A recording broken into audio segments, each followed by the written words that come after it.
Welcome to another edition of What the Fuck? Happenings in the YouTube atheist community and debate fun.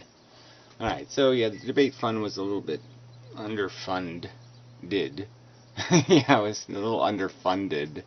Let's look up the word fund on Google. Fun.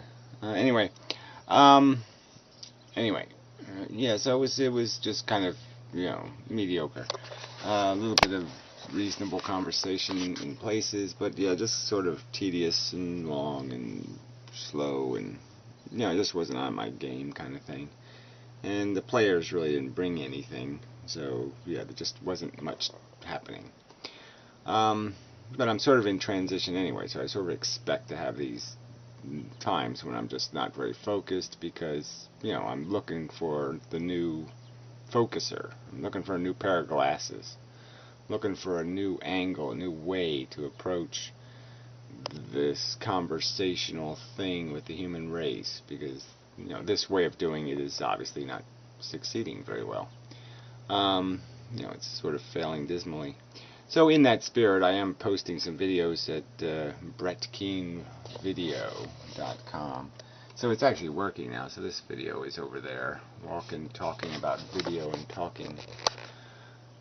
Walk and talking about video talking. Yeah, that makes more sense. Didn't think the title was that bad, but it looked really bad for a minute. Anyway, so yeah, we'll see. Who knows? We'll just post some videos over there, have some sort of other kind of conversation, some sort of other kind of experience. It's like years ago I was doing the whatever that other place is. I forget the name of it. Vloggerville, Vloggertown, Vlogger something. I don't remember. Yeah. Anyway, yeah. It's just I never went back. It's kind of weird. I ought to go there just to see what the hell's happening over there. See how some of the old people is. I sort of liked it. Some of the people were rather charming, but most of them were silly and pointless. But anyway, I can't remember the name of it. It's got a vlogger in it, right? Yeah, whatever. Anyway, so yeah, so transition, figuring out whatever, some way to approach this thing. So anyway, in videos, I don't think there's anything. Wayward Guy was in last night, and I was hoping to do a little better with him, but I didn't, really just didn't have anything to, so, it's sort of a wasted opportunity, a little irritating. It's raining out, which is really annoying. It's just supposed to stop, and it's like this rain won't stop. It's just sitting on top of me. Anyway, so I got things to do and such. So anyway, Boundless Eyes made another video, and she's just really interesting. I mean, she's got this, I've known a couple of people like her. I actually know a couple of people like her now. I know them. They're not personal, like I know them, but I don't mean they're friends. Well, anyway, I'm talking like a 20-something. But anyway, they're just similar to her. It's just very funny. The same kind of bold, but insecure. Aggressively insecure. It's kind of an interesting personality trait. I kind of like it. So anyway, she's just charming and such. Yeah, that's what I was going to say. It's just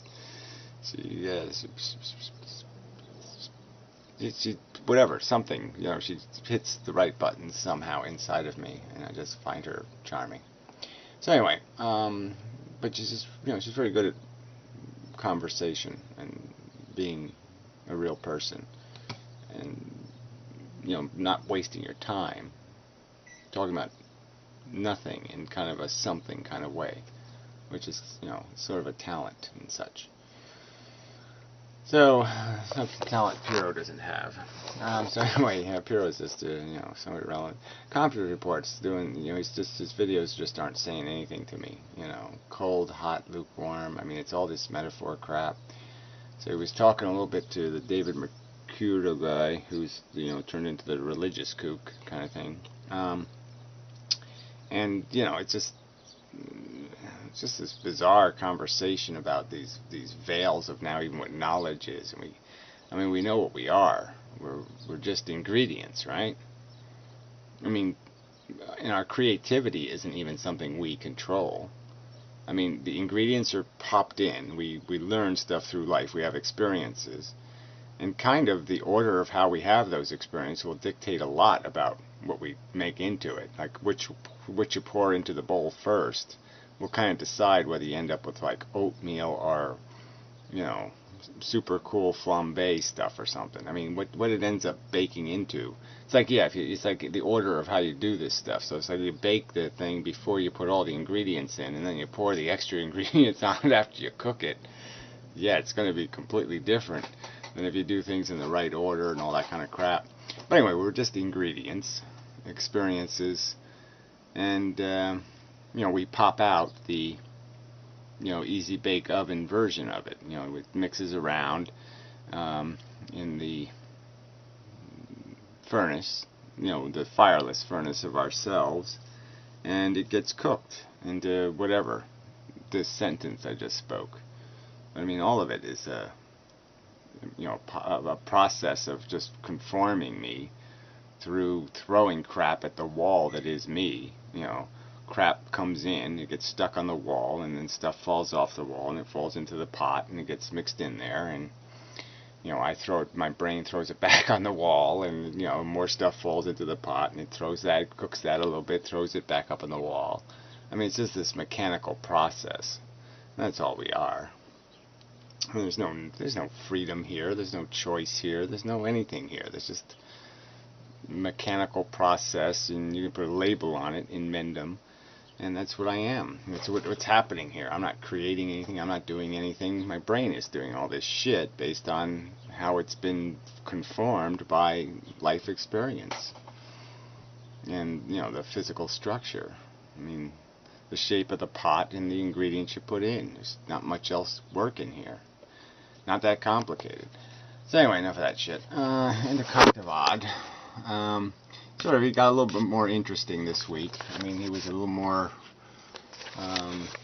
toned it down a notch, a little more reflexive, a little more generous in the conversation, less arrogant, so that was good. You know, he's still making a defense for, you know, notions of exploitation that I just don't, you know, reinterpretations of even that word that I don't think are accurate or can be rationally defended.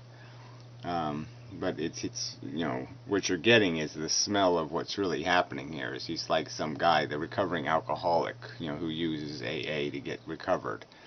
And as long as AA is working for him, he's a big fan. Until he falls off the wagon and realizes, oh, well, maybe it wasn't built on that much after all. But I mean, I'm just saying he's sort of a fanatic of this philosophy because this philosophy saved him from the rowboat that he was in. You know, and now he's on some sort of Queen Mary of philosophy where he has all kinds of luxuries that he didn't have when he was in the dungeon or the horror house of the, you know, rowboat that smelled of fish guts. And so you get a better feel for why he's why he's an advocate, because it's worked so well for him from his perspective. But I would argue that no, you've just gotten caught up in the game, and now you're playing the game on a different level, and it's not necessarily a better level. It's a level that's going to make you more dangerous, not more productive. So that's the catch to it. There's just nothing, very little productivity will come out of recklessness and boldness and going for it.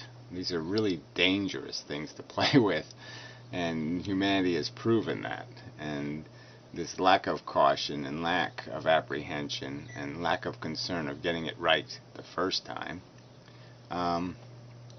is not a virtue, it's a vice. So anyway, enough of that. Great text. I don't know, he's doing one of his political things here. I don't think he did anything else of relevance or meaning or substance or give a damn about, so I won't even bother referencing it any further. And let's see if there's anything else. I mean, boring guy. You know, half the day guy. He did some videos on, you know, he was going to be not do videos for a while, but you know, he's back, I guess. But he's doing very, you know, clinical videos. So he's talking about math and abstractions and some bit on probability.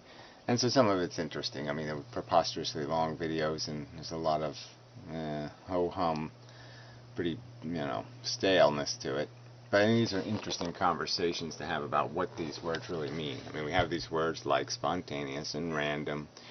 I just forgot the other ones. Oh, a probability, freedom even. These are words that we use all the time, and we expect them to mean something, and they really don't mean anything. They're defined by white space. They're defined by the more solid reality of their inverse. Their inverse is what has substance, and it's, that's the bizarre part here. Probability isn't something built into something. It's built out of what's lacking. What lacks is the information. You lack the information necessary to understand the inevitability.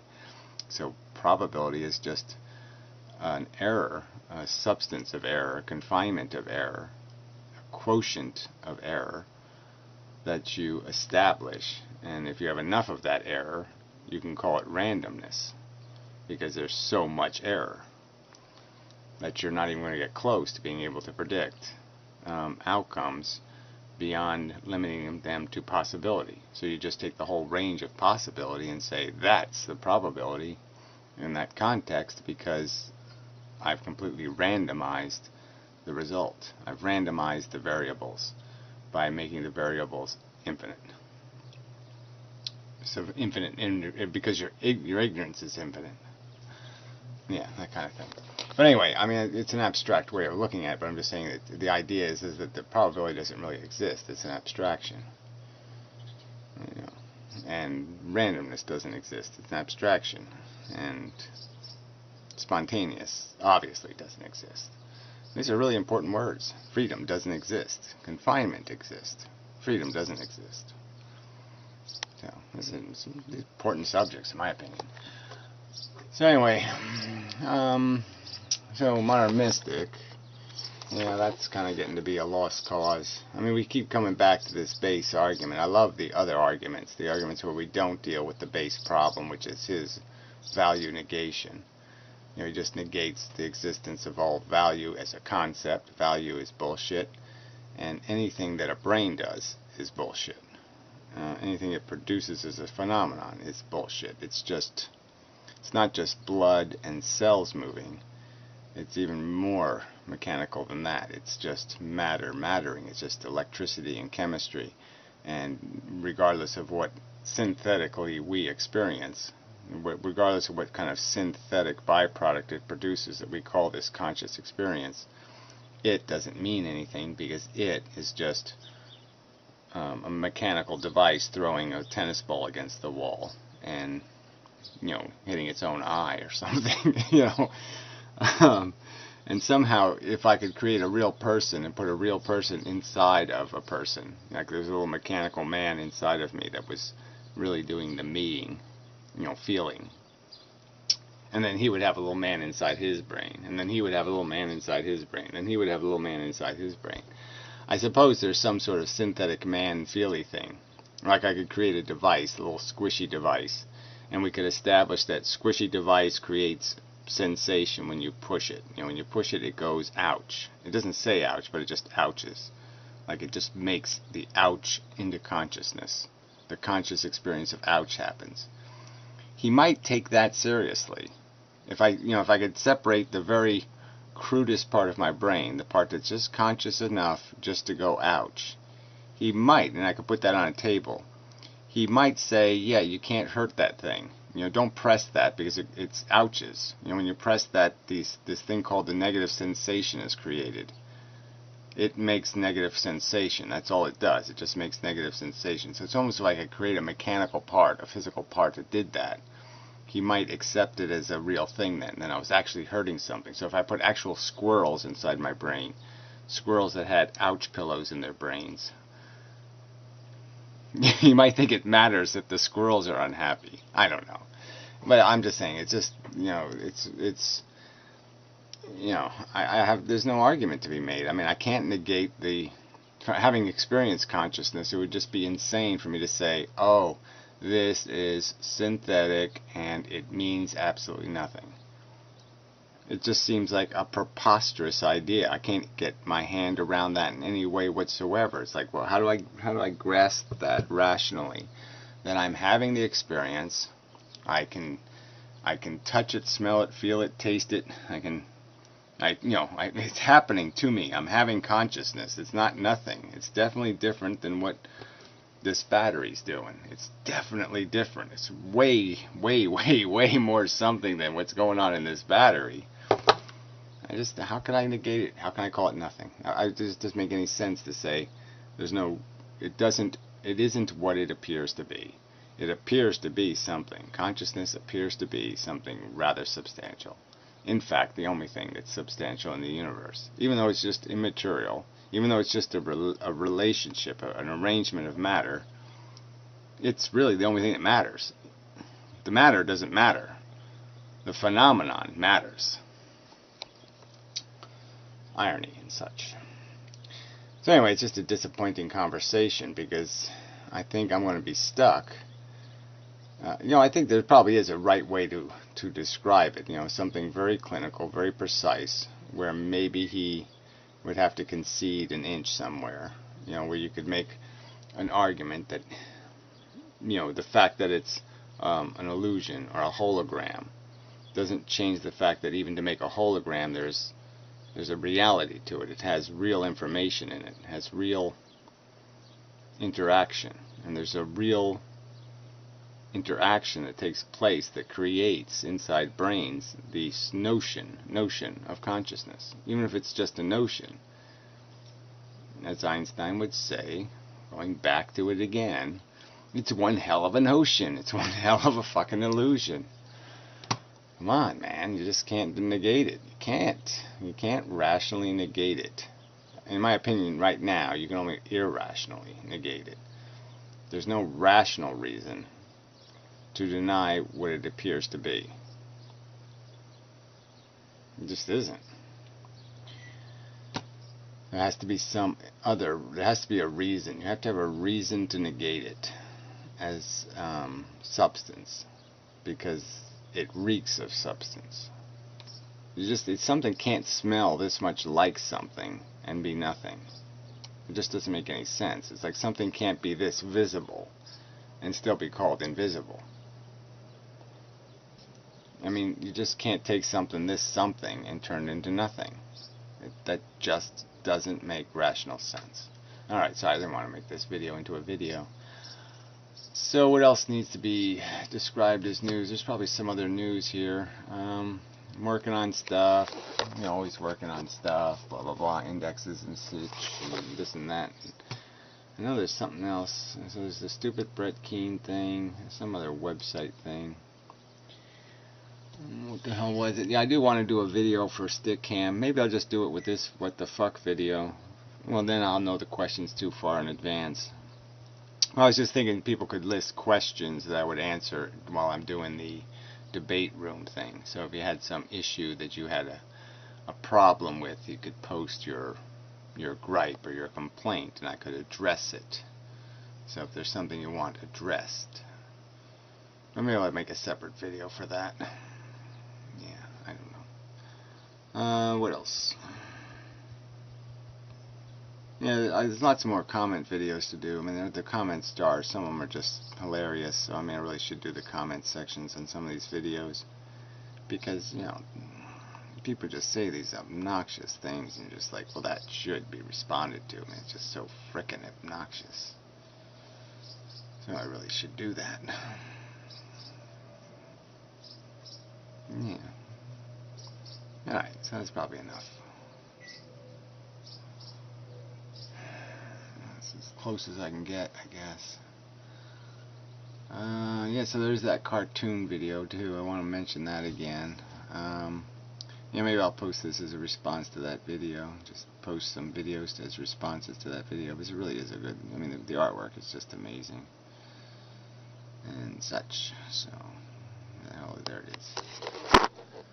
So, contentment is wealth. The invincible Eiffel man. Eiffelman. I don't know if that sounds right though. Well, it doesn't matter.